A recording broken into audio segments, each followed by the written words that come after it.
Halo anak-anak semuanya, kembali lagi dengan video pembelajaran saya, di mana kali ini saya akan menjelaskan tentang bagaimana cara pemisahan campuran. Oke, nah pemisahan campuran ada 3 aspek penting yang harus diperhatikan. Lihat dulu yang pertama berdasarkan ukuran partikel. Artinya kalau ada 2 campuran, zat A dengan zat B, melihat ukuran partikel zat A dan zat B, apakah lebih besar, ada ukurannya yang besar, maka kita pemisahannya itu dengan cara filtrasi atau kristalisasi. Oke, yang kedua berdasarkan titik didih. Jadi kalau ada 2 campuran, 2 zat, yaitu dilihat dulu titik didih yang A dan yang B-nya. Oke. Kemudian berdasarkan cepat rambat, ya, kecepatan dari campuran zat tersebut dapat merambat. Oke. Nah, di sini yang akan kita bahas adalah yang pertama adalah dengan filtrasi atau penyaringan. Langsung saja ya. Oke, filtrasi nama lainnya adalah penyaringan. Filtrasi adalah cara memisahkan zat dari suatu suspensi. Artinya dari campuran yang kasar. Jika ada campuran, contoh ada 2 campuran, maka ada satu campuran yang kasar, yang lebih besar partikelnya, maka dapat digunakan dengan penyaring. Oke, penyaring ini adalah alat yang mana bahan berpori yang dapat dilewati partikel-partikel kecil dan menahan partikel-partikel yang lebih besar. Jadi kan ada 2 campuran zat, yang partikel yang besar dengan partikel yang kecil. Jadi disaring dengan nama alatnya, yaitu penyaring, maka partikel yang kecil dapat terlewati. Nah, perhatikan baik-baik, zat yang dapat melewati kertas saring atau penyaring itu namanya filtrate. Sedangkan zat yang tertahan di kertas saring itu disebut dengan residu. Ini contohnya ya. Contohnya ini adalah ada kertas saring ya. Nah, kertas saring ini untuk menyaring zat campuran ini. Contohnya ini ada campuran yang kotor yang warna coklat. Oke. Langsung saja kita coba. Nah, ini dianya. Oke. Yang dapat melewati kertas saring yang warna orange ini itu disebut dengan filtrate. Nah, sementara yang tertahan di kertas saring yang ini itu disebut dengan residu. Oke, tolong diperhatikan ya, residu. Oke, kemudian perhatikan contoh penerapannya dapat kita lakukan, yaitu dengan menyaring campuran tanah liat dengan air. Oke, campuran tanah liat dengan air itu bisa digunakan dengan penyaring. Cara pemisahan campurannya. Oke, kemudian penyaringan santan dengan ampasnya. Oke, kita pakai alat penyaring untuk mendapatkan santannya. Oke, sehingga ampasnya itu tertahan di alat penyaring. Oke, untuk selanjutnya kristalisasi, penguapan. Kristalisasi adalah pemisahan zat padat dari pengotornya atau pemisahan larutan dari pelarutnya menggunakan pemanasan atau penyerapan kalor. Dan proses ini, perhatikan baik-baik, kristalisasi mula-mula zat padat dilarutkan. Zat padat itu kita larutkan, contoh zat padatnya adalah garam. Kita larutkan ke dalam air. Oke, ini contohnya. Kemudian larutan disaring untuk memisahkan dari pengotornya. Ya, kita saring dulu. Jadi kalau ada masih kotoran-kotoran itu akan tertahan di penyaringnya. Filtrat hasil penyaringan kemudian dipanaskan. Iya, yang lolos dari penyaring tersebut cairannya kita panaskan. Oke, untuk menguapkan pelarutnya sehingga menjadi lebih pekat. Oke, kita panaskan air garam tersebut ya. Kita panaskan secara terus-menerus. Oke. Kemudian larutan pekat tersebut didinginkan sehingga zat terlarutnya mengkristal. Jadi kita panaskan terus-menerus sampai larutannya pekat dan mengental. Nah, dan yang sebagai pelarutnya air itu akan berubah menjadi uap. Uap itu gas, ya. Sehingga yang tertinggal itu adalah garamnya.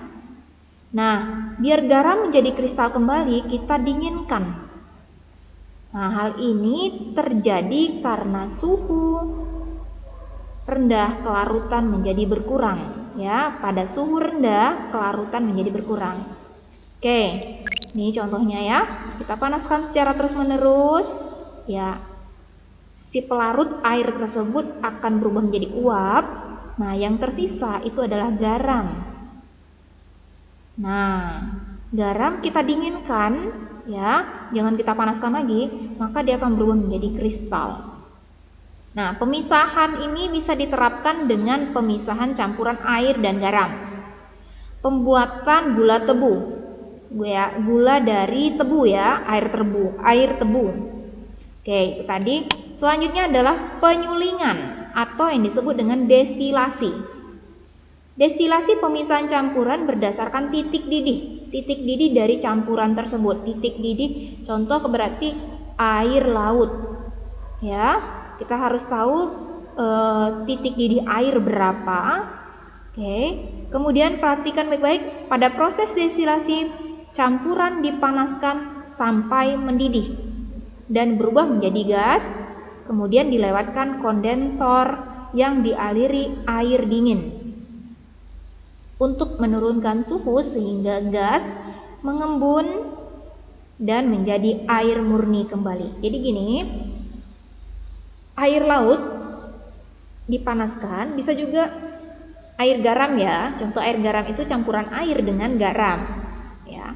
Nah, kemudian kita panaskan. Nah, ini kita panaskan sampai batas titik didihnya. Contoh air titik didihnya 100 ya. Artinya lewat dari 100 dia akan berubah menjadi uap. Nah, karena air garam tersebut dipanaskan, maka airnya akan menguap menjadi gas melewati kondensor ini. Oke, di kondensor ini ada pendingin, sehingga yang tadi gas melewati kondensor ini, dia akan berubah menjadi air kembali. Tapi yang menetes di sini adalah air murni. Kita contoh ya, ini kita panaskan terus-menerus, maka ini lewat dari 100 derajat dia akan berubah menjadi uap. Nah, kita ulangi lagi, berubah menjadi uap. Kemudian uap tersebut didinginkan, berubah menjadi air kembali. Jadi disinilah air murninya. Oke, contoh penerapan ini itu digunakan untuk penyulingan air teh, ya, di mana nanti akan menghasilkan air murni. Penyulingan air laut juga untuk mendapatkan air murni. Oke, itu adalah penerapan pemisahannya. Oke, selanjutnya sublimasi. Sublimasi adalah cara memisahkan campuran padatan di mana salah satu padatan yang berada dalam campuran tersebut dapat berubah wujud menjadi uap atau gas ketika dipanaskan. Jadi harus ada salah satu dari campuran tersebut, campuran A dan B misalnya. Tapi si B itu adalah campuran yang bisa berubah menjadi uap atau gas. Oke, contohnya yang dapat menyublim itu adalah kapur barus, iodin, dan kafein. Oke, prinsip kerja sublimasi adalah dengan cara memanaskan campuran sehingga zat yang dapat menyublim berubah menjadi uap. Untuk membentuk kembali menjadi bentuk padat, maka gas tersebut kemudian didinginkan. Nah, contohnya gini, ini kapur barus ya. Kita campurkan misalnya dengan pasir.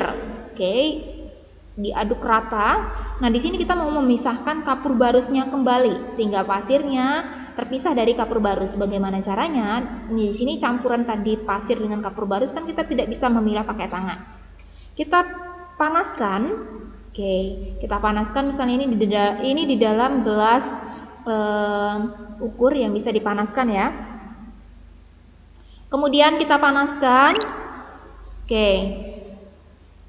Nah, kapur barusnya itu akan naik, menguap menjadi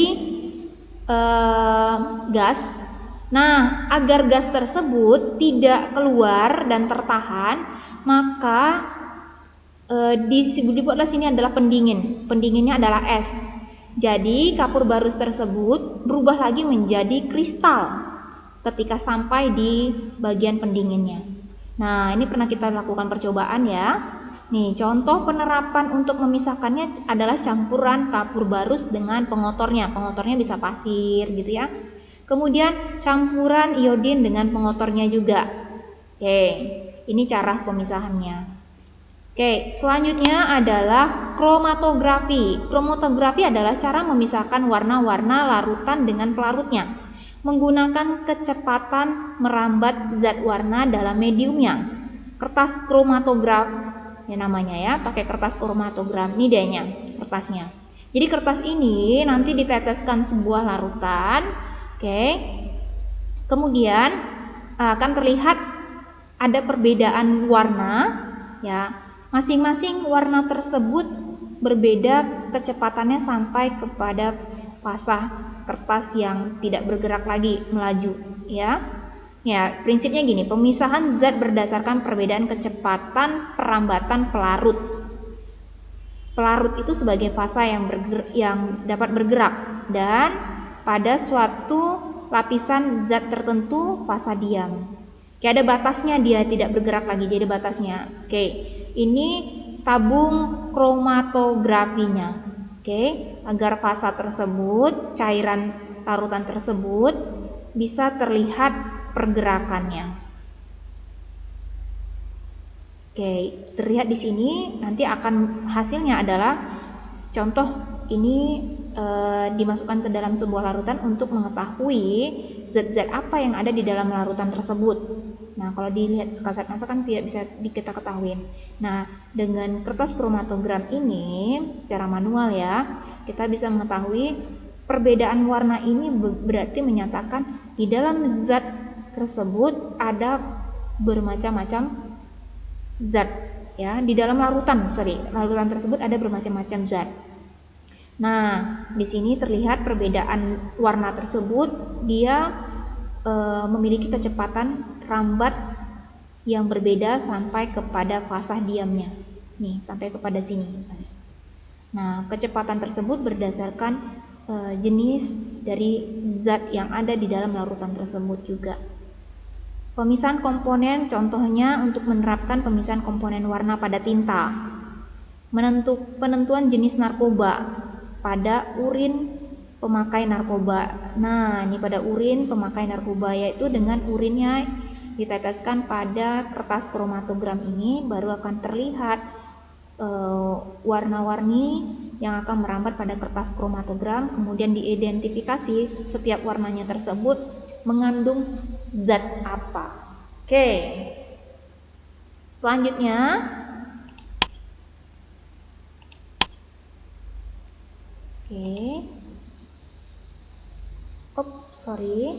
kita belajar tentang selanjutnya sedikit ya. Ini ada sentrifugasi. Sentrifugasi adalah memisahkan suspensi dalam jumlah sedikit dengan cara diputar pada kecepatan tertentu sehingga suspensinya mengendap. Suspensi ya, pemisahan cairan ya atau larut zat yang mana bisa kita pisahkan yang padatnya dengan yang cairnya. Ya, contohnya adalah pemisahan darah. Ya, seperti yang kita tahu di dalam darah ada sel darah merah, ya, plasma darah, oke, dan sel darah putih. Nah, yang kita lihat sekasat mata kan dia warnanya merah. Nah, itu bisa dipisahkan dengan alat namanya sentrifugasi. Nah, setelah dipisahkan, dia hasilnya seperti ini. Oke, masih penasaran cara alatnya pemisahnya? Yuk kita lihat sama-sama videonya. Ini dianya pemisahan alat ini, pemisahan darah ini digunakan untuk kecantikan ya, yaitu nah, dianya diambil dulu darahnya, kita dengar baik, simak baik-baik ya. Nah, darah yang udah kekumpul bakal dipindahin ke botol khusus untuk nanti dimasukin ke mesin pemisah darahnya sama plasma. Nah, darah yang sentrifugasi udah ya. diambil tadi akan dimasukin ke mesin ini. Jadi mesin ini gunanya tuh untuk misahin plasmanya sama sel darah kita, dan plasmanya nanti yang akan dijadiin serum untuk PRP-nya. Nah, ini sentrifugasi ya alatnya ya. Ini ada 3 macam gini. Hasilnya. Yang dipakai yang mana? Semua. Semua. Ini bawa pure blood. Yap, Yang kuning itu apa? serumnya.